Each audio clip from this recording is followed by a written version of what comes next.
Berapa banyak orang sholat tapi tidak berilmu, tak diterima sholatnya.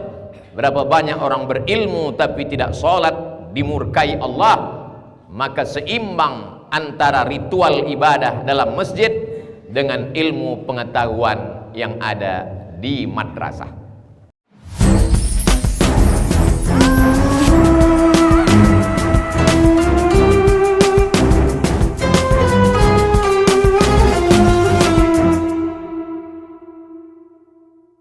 Alhamdulillah, wassalatu wassalamu ala rasulillah sayyidina wa maulana Muhammad ibni Abdillah wa ala alihi wa sahbihi wa man tabi'ahu wa mawalah.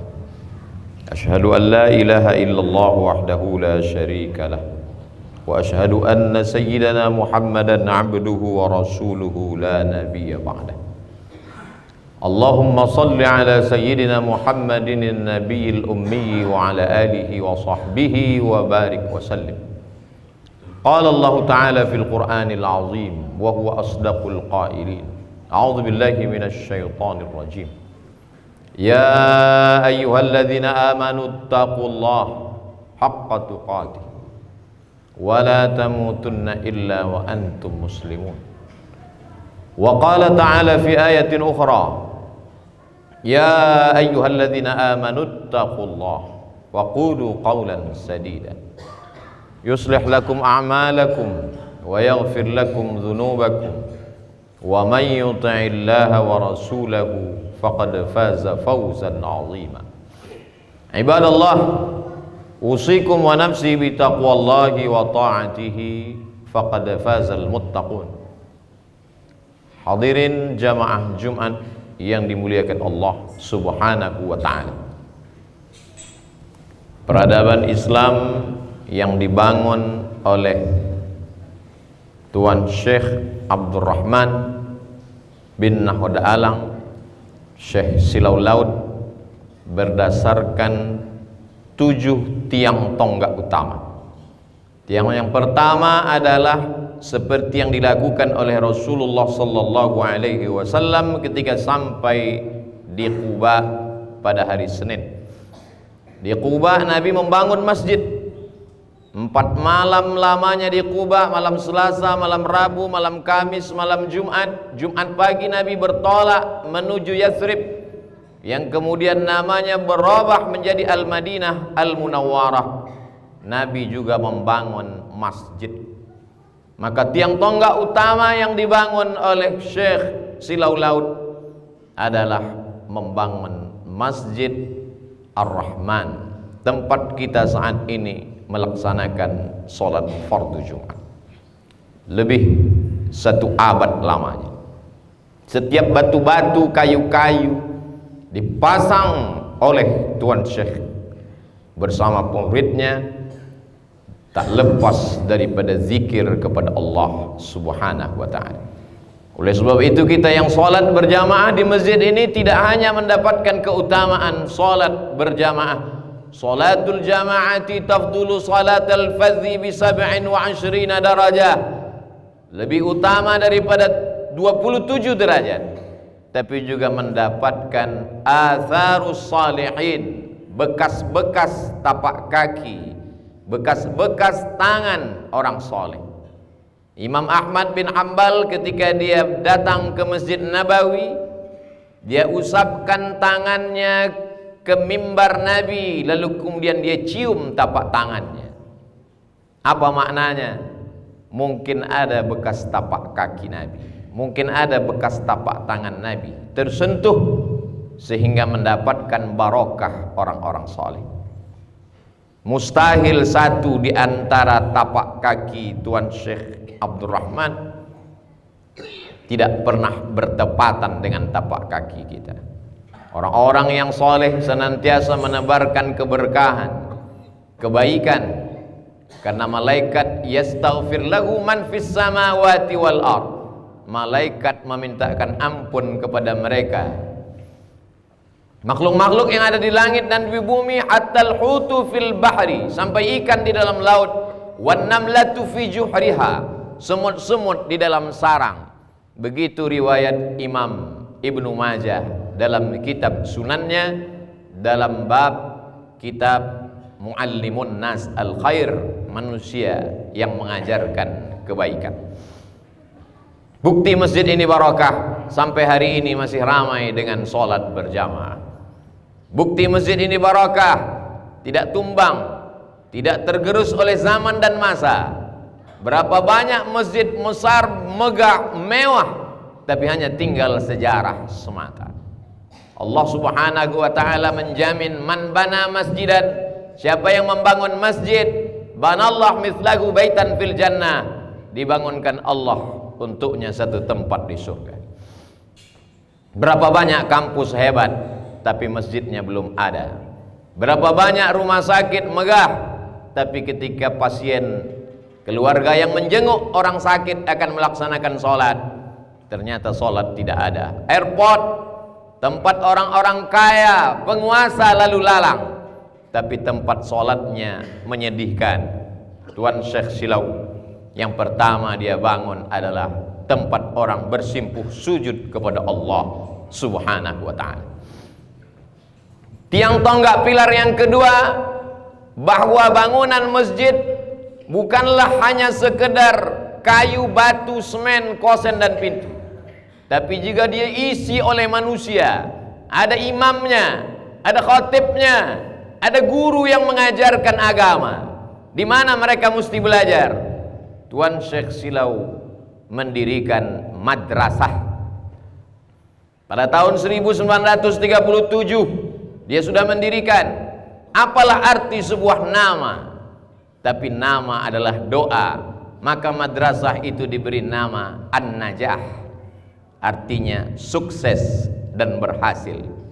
Karena beliau ingin berdoa kepada Allah supaya anak-anak yang pernah mengecap pendidikan di madrasah adalah orang-orang yang berhasil di dunia, berhasil di akhirat. Zaman itu orang belajar dengan sistem talaqi, sorogan kata pesantren di Jawa. Duduk kiai, tuan guru, tuan syekh, murid berkeliling. Tapi Tuan Syekh Silau memiliki pemikiran yang lebih maju. Tahun-tahun itu belum lagi dikenal madrasah. Orang hanya belajar di surau, langgar dan musola. Tapi beliau sudah membangun sistem kelas, sistem madrasah. Di antara kitab-kitab yang dipakai dalam bidang fikih, kitab yang diajarkan hampir di seluruh kerajaan Melayu, yang ditulis oleh mufti kerajaan Banjar, Syekh Muhammad Arsyad Al-Banjari, dalam kitabnya Sabilal Muqtadin, yang merupakan penjelasan kitab fikih yang ditulis oleh mufti kerajaan Aceh Darussalam. Dia adalah Syekh Nuruddin Ar-Raniri. Lalu kemudian dalam bidang tasawuf, mereka mempelajari kitab yang berjudul diantaranya Ad-Durrun Nafis, Ad-Dur permata, nafis yang berharga, karena mengenal Allah, mengenal zatnya, mengenal asma'nya, mengenal af'alnya.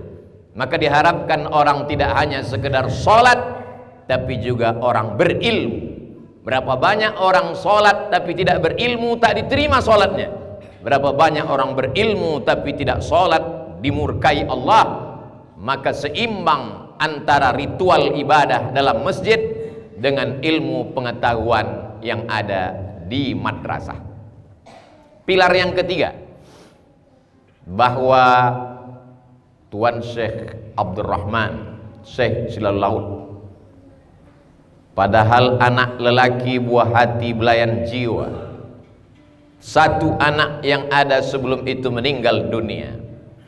Lalu kemudian anak yang disayang, dia ingin menunjukkan kepada Allah Subhanahu wa ta'ala, walaupun anak ini tak sama dengan anak perempuan beberapa kakaknya perempuan, tapi anak laki-laki ini beliau kirim jauh ke tanah suci Makkah Al-Mukarramah. Syekh Muhammad Ali bin Syekh Abdurrahman sampai di Masjidil Haram, dia belajar kepada ahli hadis besar kota Makkah, Syekh Hasan Al-Mashad. Dia belajar kepada keturunan Rasulullah sallallahu alaihi wasallam, Sayyid Alawi bin Abbas Al-Hasani, keturunan Sayyidina Al-Hasan anak Sayyidatuna Fatimah, anak Sayyidina Muhammad sallallahu alaihi wasallam. Oleh sebab itu, orang yang hebat di Masjidil Haram punya majlis ilmu, Sayyid Alawi bin Abbas Al-Hasani Al-Maliki, punya anak seorang laki-laki bernama Sayyid Muhammad bin Alawi bin Abbas Al-Hasani Al-Maliki. Ketika beliau datang ke Sumatera Utara, maka di antara yang beliau temui adalah murid dari ayahnya, ingin menyambung silaturahim, maka ditemuinya lah Syekh Muhammad Ali bin Syekh Abdurrahman, Tuan Syekh Silaulau. Sayang kepada anak, maka biarkanlah dia terbang sejauh mata memandang. Sampai masanya dia akan kembali pulang ke Silau Laut, menyebarkan dakwah Islam, menunjukkan mana yang hak, mana yang batil, menjadi suluh di tengah gelap, sirajam munira, kata Allah ketika menjelaskan tentang Nabi Muhammad sallallahu alaihi wasallam. Tapi setelah Nabi meninggal, siapa yang melanjutkannya? Al ulama warathatul anbiya. Lepas kasih sayangnya kepada anak, dia lebih sayang kepada Allah, lebih sayang kepada dakwah Islamiyah. Anak itulah yang akan menjadi amal jariah setelah meninggal menghadap Allah subhanahu wa ta'ala. Pilar yang keempat adalah bahwa pelajar tidak cukup hanya bisa membaca kitab, perlu juga diperhatikan kesehatan fisiknya, badannya mesti sehat. Maka Tuan Syekh membuat pertemuan para jawara, para ahli bela diri silat di antara kerajaan-kerajaan Melayu, dari mulai Langkat, Serdang sampai ke kerajaan Asahan.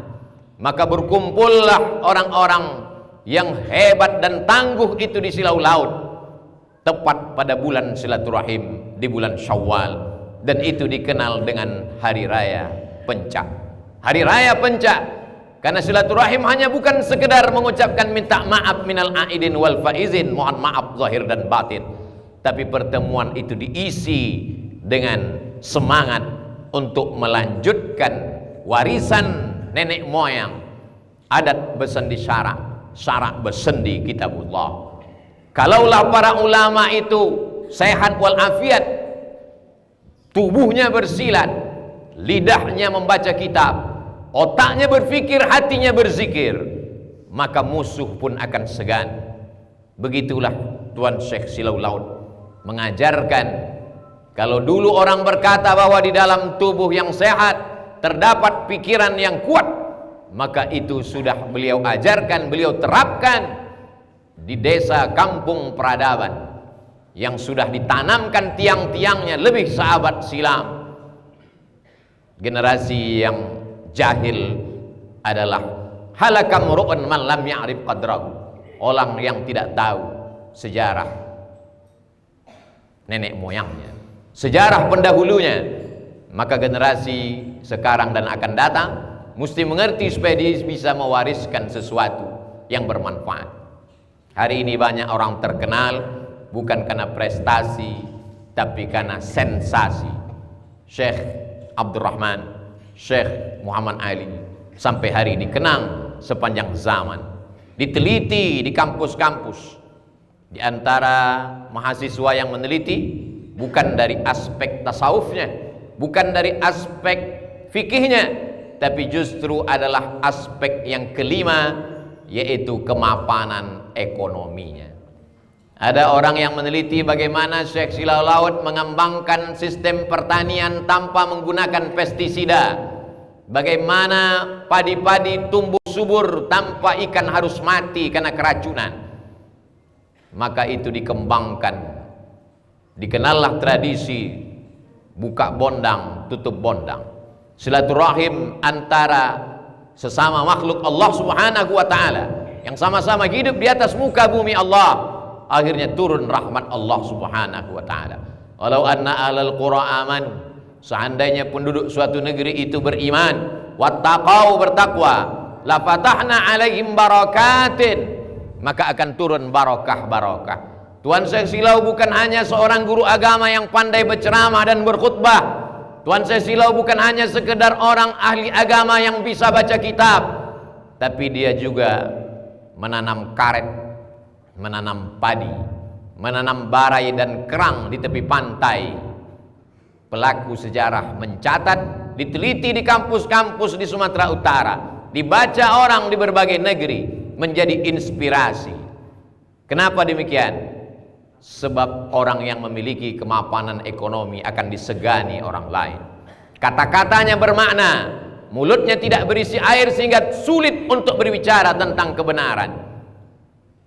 Lisanul hal, perbuatan, afsah min lisanil maqal, lebih menyentuh daripada sekedar ucapan. Berapa banyak orang yang ucapannya baik, tapi lalu kemudian orang memandang sinis karena tak sesuai dengan perbuatan, menjilat, merendahkan diri hanya karena sesuap nasi, tak bermartabat. Tuan Syekh mengajarkan dirinya terhormat. Dia tidak dapat ditunjuk kiri oleh siapapun, karena bagi dia adalah hamba Allah di atas muka bumi Allah Subhanahu wa taala. Kalau Nabi Muhammad sallallahu alaihi wasallam di kota Al-Madinah Al-Munawwarah bisa mempersaudarakan antara Al-Muhajirin dan Ansar, antara yang Arab Quraisy dan bukan Quraisy, antara Bilal bin Rabah yang berkulit hitam dengan Sayyidina Utsman bin Affan yang berkulit putih, Quraisy menantu Rasulullah SAW, maka Syekh Silau Laut mempersaudarakan antara yang Melayu dengan Jawa, antara Batak dengan Banjar. Semuanya hidup damai dalam bingkai la ilaha illallah Muhammadur Rasulullah sallallahu alaihi wasallam. Sampai hari ini nama kampung Banjar, nama desa orang Jawa, silakan membawa nama suku, nama daerah, tapi tetap membangun Silau Laut, karena itu adalah prinsip berbangsa. Allah menciptakan min zakari wa unsa, laki-laki dan perempuan, wa ja'alnakum syu'uban wa qabaila, kami jadikan kamu bersuku-suku, berbangsa-bangsa. Untuk apa? Lita'aruf, supaya saling mengenal, saling berbuat ta'aruf, saling berbuat ma'ruf, saling berbuat kebaikan. Ini pilar yang keenam. Tapi keenam pilar ini akan tumbang kalau tidak dihidupkan dengan zikir. Maka di samping masjid ada tempat khusus berzikir. Berkumpul orang-orang dari berbagai macam negeri untuk mengambil talqin zikir yang diajarkan oleh Syekh Abdurrahman Syekh Silau Laut dari gurunya Syekh Daud Al-Fatani, dari guru-gurunya bersambung sampai kepada Syekh Abdullah Syattari. Karena Syekh Abdullah Syattari maka dikenal dengan tariqah Syattariyah. Sama dengan ulama besar yang ada di Aceh, Syekh Abdurraub As-Singkili yang mengajarkan Syattariyah. Sama dengan ulama besar di Sumatera Barat, Syekh Ulakan, maka mereka juga Burhanuddin Ulakan mengajarkan tariqat Syattariyah. Sama dengan Syekh Pamijahan, Abdul Muhi Pamijahan juga mengajarkan tariqat Syattariyah. Sama dengan Syekh Yusuf Al-Makassari Tajul Khalwati yang ada di Makassar, di belahan timur Indonesia, juga mengajarkan tariqat Syattariyah. Syattar setengah, karena setengahnya sudah dibagikan kepada Allah Subhanahu wa taala, tapi mereka tetap tidak meninggalkan dunia. Laisa bi khairikum man taraka dunyahu li akhiratihi. Oleh sebab itu tidak heran kalau orang datang ke Silau Laut melihat Tuan Syekh dengan rumahnya yang megah, rumah besar, tapi hatinya tak lalai kepada Allah. Bagaimana mungkin dia bisa membangun masjid yang besar, rumah yang besar hampir sama besarnya dengan rumah datuk penguasa Lima Laras, bahkan dengan arsitek yang sama, dengan bangunan yang sama, dengan kekuatan ekonomi yang sama. Seolah-olah dia ingin mengatakan Tuan Syekh berilmu, pandai silat, alim, pandai bercocok tanam, mapan secara ekonomi, tapi tetap berzikir mengingat Allah Subhanahu wa taala. Laisa bi khairikum man taraka dunyahu li akhirati. Orang yang baik, orang yang paling baik bukan orang yang meninggalkan akhiratnya untuk dunia, dan bukan pula orang meninggalkan dunia untuk mencari akhirat. Liyusiba minhuma jami'an, dapat dua-duanya sesuai dengan doa yang diajarkan Rasulullah sallallahu alaihi wasallam. Rabbana atina fid dunya hasanah wa fil akhirati hasanah wa qina adzabannar. Kehidupan Syekh Silau Laut, Syekh Abdurrahman bin Nahoda Alang bin Nahoda Ismail, keturunan dari Datuk Angku Batuah, dari Datuk Angku Mudik Tampang, maka wajib diteliti oleh mahasiswa supaya menjadi khazanah kekayaan. Hari ini orang kehilangan tokoh layak ditulis untuk sebagai bahan skripsi. Anak-anak yang berkecimpung dalam fakultas pertanian, ambillah aspek pertaniannya. Bagaimana beliau menanam padi. Yang mengambil jurusan olahraga, ambillah aspek pencak silatnya. Bagaimana beliau mengembangkan pencak silat. Yang berkutat di fakultas Usuluddin jurusan tasawuf, tulislah bagaimana beliau mengembangkan tarekat Syattariyah. Yang mengambil aspek pengobatan, bagaimana beliau dengan kefakihannya, dengan hikmahnya, dengan zikirnya menjadi obat, menjadi syifa, menjadi penyembuh, menjadi penawar bagi siapa saja yang datang sakit zahir maupun sakit batin. Wa nunazzilu minal Qur'an, kami turunkan Al-Qur'an, melainkan obat mendekatkan diri kepada Allah Subhanahu wa taala. Beliau sudah meninggalkan kita tahun 1941 yang lalu. Meninggalkan kekayaan, pemikiran, warisan ilmiah. Apa yang akan kita tinggalkan setelah kita mati menghadap Allah Subhanahu wa taala.